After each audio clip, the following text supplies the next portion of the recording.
Let's go to William out here in California somewhere. William, what's happening? He's got a Willie Mays story. We'll get to everybody. We got full phone lines. We'll get to everybody.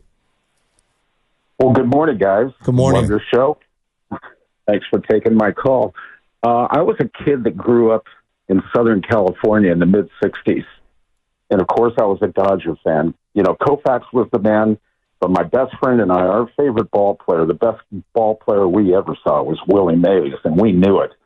Now, it was a late summer afternoon.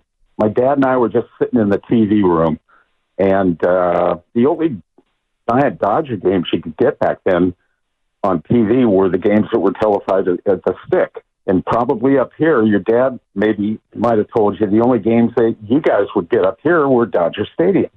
Anyway, we're sitting there watching this game. We're listening to Scully call the game. It was a very contentious game. There were brushbacks. Koufax even threw a ball over Willie Mays' head. But all of a sudden, we're sitting watching this game, and we couldn't see the exact detail. This was a little 19-inch black and white Packard Bell TV in the family room there. And all of a sudden, Marshall wheels that bat back and just conks Roseboro over the head, and Koufax is coming off the mound. The players are empty in both dugouts. And, of course, like Shakespeare drama, nobody could call it better than Vinny.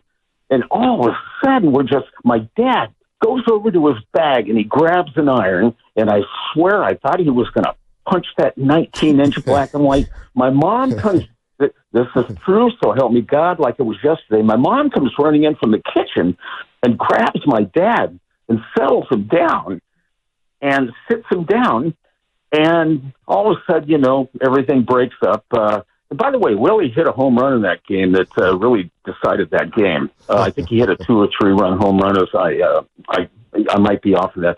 But the point I'm making here in this story is Willie Mays grabbed Roseboro, who's furious and bleeding profusely from the head, and he hauls him off back into the Dodger dugout and sits him down to calm down. Now, what other player on the Giants is going to be able to go into the Dodger dugout and sit down? Only Willie Mays, okay? Now, here's the deal. Back then, you didn't have any videotape or replay. I mean, everything you got was on the news, that night, or you read it in the sports section the next day while you're looking at the box scores. So it was only then, or perhaps even later on, I found out what, Willie had actually done to diffuse that scrum. But it was something else. I thought my dad was going to put that iron through that. How old are you? I am.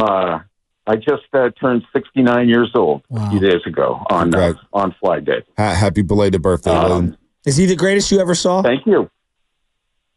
He is the greatest all-around player I ever saw. Absolutely. And I mean, the great thing about that game, you had all your great Shakespearean actors in that game. You had Marshall, you had Koufax, okay? You had Maury Wills, who was the base-stealing barn burner at the time, okay? And you had a lot of no-name hitters on the Dodgers, but you had McCovey, and you had Willie Mays, and a number of other players. I just wanted to say before closing, too, that I did see the Giants play a number of games, and my youth group at the time, we got there early at one game. And we got to watch, it was the Giants and Dodgers, and we got to watch batting practice. And I just remember, Willie he was so easy up there at the plate, and he would just kind of smile and talk to somebody behind the cage, and then he'd get up there and he'd just start ripping frozen ropes into the wall or perhaps one over the hill. But what was great in an empty stadium was just the crack of that bat on that ball. I mean, it just was so incredible. Anyway, I just wanted to relate that. Thank you for sharing. And we'll get the crack because I want to play something from the beginning of the Willie Mays doc where Barry Bonds is sitting there speaking and Willie comes by and is like, why are you hitting the ball like that? You're about to put yourself in a slump, kid. And then Barry Bonds goes, you got to hit it like that. And then he does it again, and it's just, you hear the crack of the bat of Willie Mays smacking one to left field. It's really, really, really special. Let's go to Danker in the city. We'll get to Danker. We got Deli Boy, we got Schlepp Rock, we got John, we got everybody. We'll get to everybody here talking about Willie Mays. Danker, what's happening? Say hey. Say hey. R.I.P. Willie Howard Mays, man, Jr. I think, the thing with me is, and I think a lot of people, I think what we take is he loved the game. A lot of players you don't see these days who just are in love with the game. And when he'd speak about the game, it was like someone talking about his love, and that was beautiful. He just, obviously we grew up, our fathers pointing out, he is kind of the bar for hustle. He played with his hair on fire. You just don't see that as much these days. And like alluding to what you said earlier, he was doing all this while there was racism, while African-American players on doubleheaders had to go find laundromats and wash their own uniforms. He kept a smile on his face. He was a civil rights leader doing this, breaking barriers, showing people, hey, love me for my game. Forget about everything else. And I hope we all remember, it's the spirit of the person. And like you said, legends will never die. And his spirit is so strong here. He was had such a beautiful energy. I think that all was because he really found his true love. And I hope we all find that. Have a great one, guys. You too, Danker. It's interesting that you bring up the low of the game. My sense, obviously, was much later in life, last 30 years, seeing him, is whenever he talked about the modern players or the people that came after him, he never was a hater. He was always uplifting. And I think of like people that are pillars of a sport. Like they represent the sport in its purity and its purest form.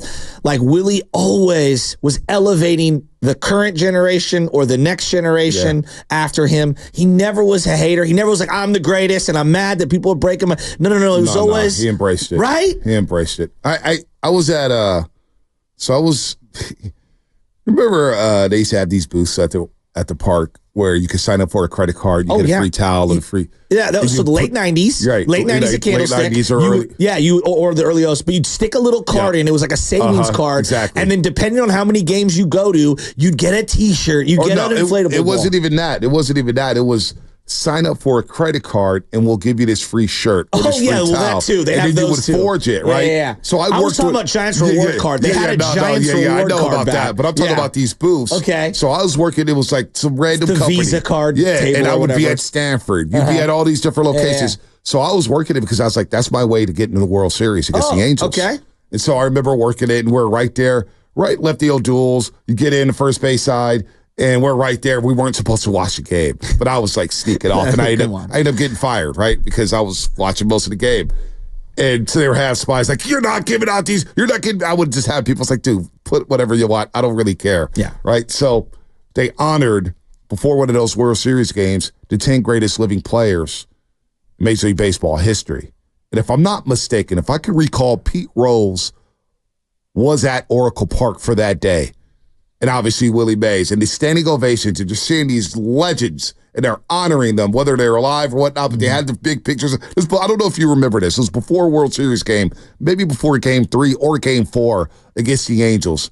And I'll never forget that. I was like, wow, this is history. There's over 3,000 home runs. You know what I'm saying? They're talking about here.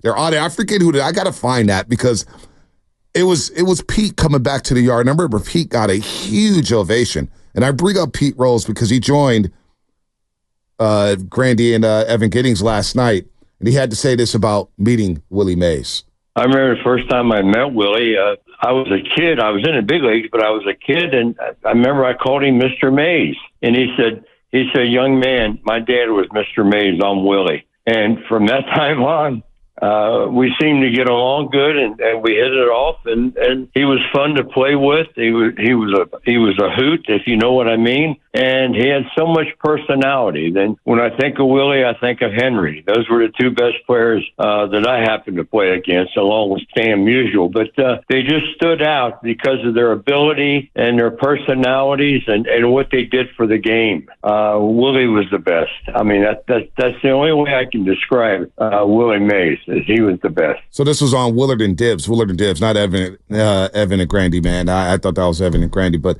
that was on Willard and Dibbs. Here's more on Willie from Pete Rose. Hell, everybody knows what kind of player he was. He was the best. but he was just so friendly to people. The only people he didn't like was pitchers. And the only guy pitchers didn't like was Willie. I mean, the guy hit over 600 home runs and he knocked in over 2,000. I mean, the guy did everything in the baseball uniform, and he had a style of that bucket catch that he did, and he played shallow because he could go back so good on a fly ball, a Gold Glove outfielder. I mean, it was a thrill playing with Willie in All-Star games, and it was definitely when I was a kid breaking in, it was a thrill. It was a thrill watching him when I was in high school. Then all of a sudden, you're on the same field playing against him, and it was so much fun. It just I'll never forget it. You know, it's crazy. Like Pete, it was a lot of people's favorite player, Charlie Hustle, and when we talk about the Gold Gloves and everything, 12 in a row from 57 to 68. The year he doesn't win it, Pete Rose is in the outfield for the Cincinnati Reds, and he wins one. I mean, how ironic is that? Yeah, and that's the guy talking about it. Joe DiMaggio, all right, who was Willie's favorite player, said Willie Mays was the greatest player of all time. So people before him, people during his era, people after him, all acknowledging that he's the GOAT. No, it really is special. Pete Rose, he talks about all those All-Star games because they used to take the All-Star game very seriously. Pete Rose, he's come on the station plenty of times. I mean, he is awesome, right? And you would want him to get to the Hall of Fame one day because of his playing accolades, and I get what he did after his career and managing and, gambling on the sport and whatnot, but, he's one of the greatest players ever in baseball, and it sucks that he's not in the Hall of Fame alongside Barry Bonds, but Pete will always talk about, the All-Star games and how the NL manager would come in or the commissioner of the National League would come in and be like, all right, guys, let's go. It's time to kick their ass. Like it was like a World Series game. Yeah. And when Pete Rose said, look, man, I felt good about the National League because, and he said it flippantly, and Pete Rose not racist, and he was talking about, we had all the brothers. So we had all the speed. We had all the athleticism. So he was like, I felt really good about our chances winning these All-Star games. And only a Pete Rose way of saying it. So it is cool. We're going to get back to the calls in just a second. Just hang tight.